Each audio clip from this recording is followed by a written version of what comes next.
गांव की पुरानी हवेली में पतंगबाजी का मौसम चल रहा था। ऊपर छत पर सारे चचेरे भाई बहन मस्ती कर रहे थे, लेकिन छोटी आर्या को वहां जाने की इजाजत नहीं थी। फिर भी वो चुपके से सीढ़ियां चढ़ गई। उसकी नज़र सबसे पहले अपने मनपसंद कजिन देव पर पड़ी, जो उसका सबसे अच्छा दोस्त भी था। देव ने चौंकते हुए कहा, आर्या, यहाँ क्या कर रही हो? भैया आदित्य को पता चला तो बहुत डांट पड़ेगी। आर्या ने हंसते हुए कहा, मुझे किसी के गुस्से से फर्क नहीं पड़ता, मुझे भी पतंग उड़ानी है। देव उसे समझाता रहा, लेकिन आर्या अपनी जिद पर अड़ी रही। तुम मेरे दोस्त नहीं हो क्या? जरा 2 मिनट मुझे पतंग उड़ाने दो, फिर वापस कर दूंगी। देव ने मजबूरी में डोर उसके हाथों में थमा दी। तभी नीचे आंगन से आदित्य की तेज आवाज गूंजी। वो कुछ दोस्तों के साथ लॉन में बैठा था, और जब उसने ऊपर नजर डाली तो देखा कि आर्या छत पर पतंग उड़ाने में मग्न है। आदित्य गुस्से से तमतमाता हुआ हवेली के भीतर से छत की ओर बढ़ा। उसकी ऊंची आवाज सुनकर आर्या कांप गई, लेकिन नजरों में वही नटखट चमक बाकी रही। आर्या का दिल गुस्से से भरा हुआ था। उसने कमरे में जाते ही खुद से कहा, ये आदित्य हमेशा मुझे ही क्यों डांटता है, जैसे सारी दुनिया की इज्जत उसी के सहारे बची हो। दूसरी तरफ हवेली के लोग आपस में बातें कर रहे थे। सबको लगता था कि आदित्य को कभी प्यार में धोखा मिला था, तभी वो हमेशा चिड़चिड़ा रहता है। आर्या को भी उसके राज जानने की बड़ी उत्सुकता थी। कई बार उसने पूछने की कोशिश की, मगर हर बार आदित्य ने उसे डांटकर चुप करा दिया।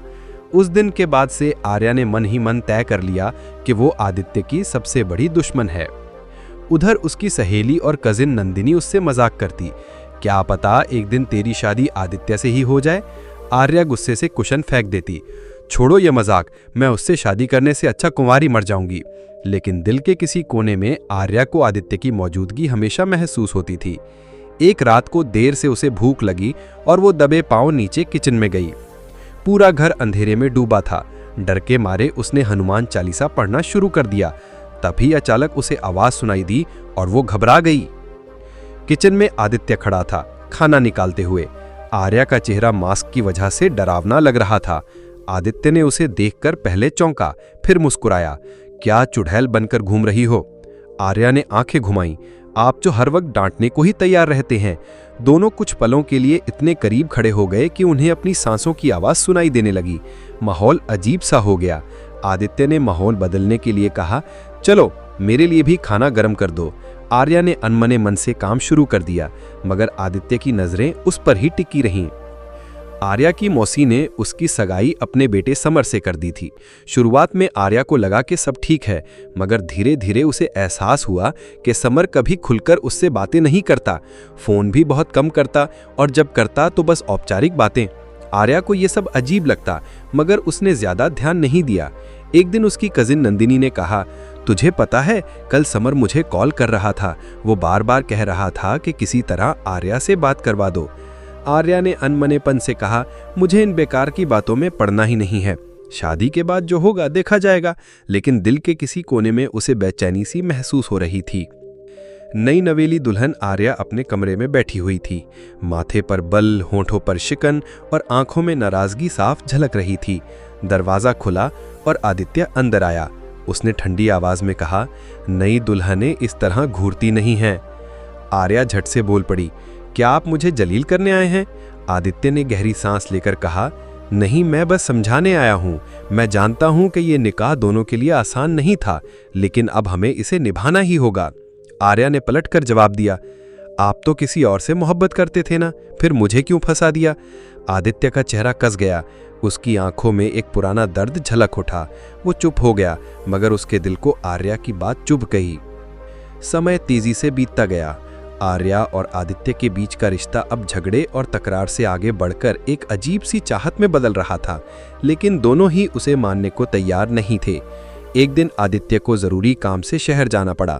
जाते हुए उसने सख्ती से कहा, मेरे लौटने तक पढ़ाई में ढील मत करना, इस बार तुम्हारा रिजल्ट 90% चाहिए।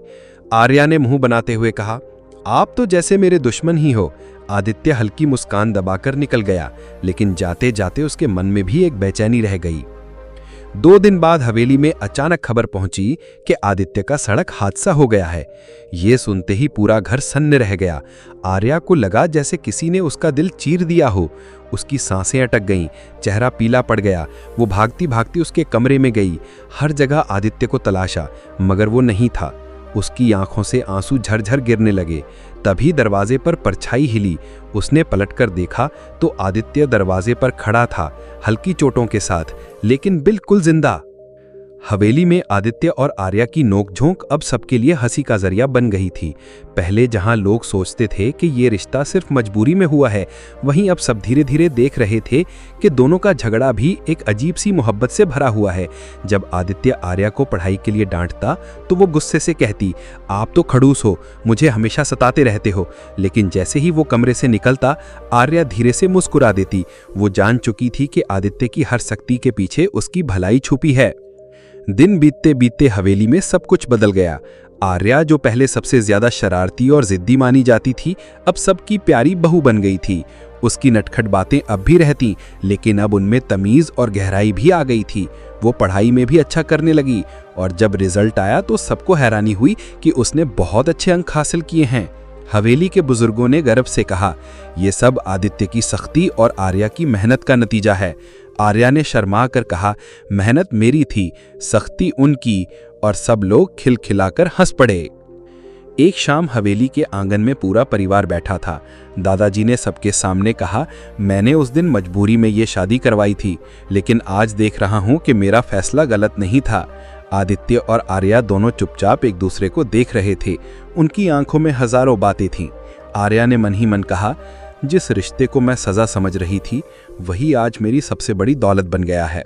आखिरकार वो रिश्ता जो जबरदस्ती से शुरू हुआ था, मोहब्बत की सबसे मजबूत डोर में बदल चुका था।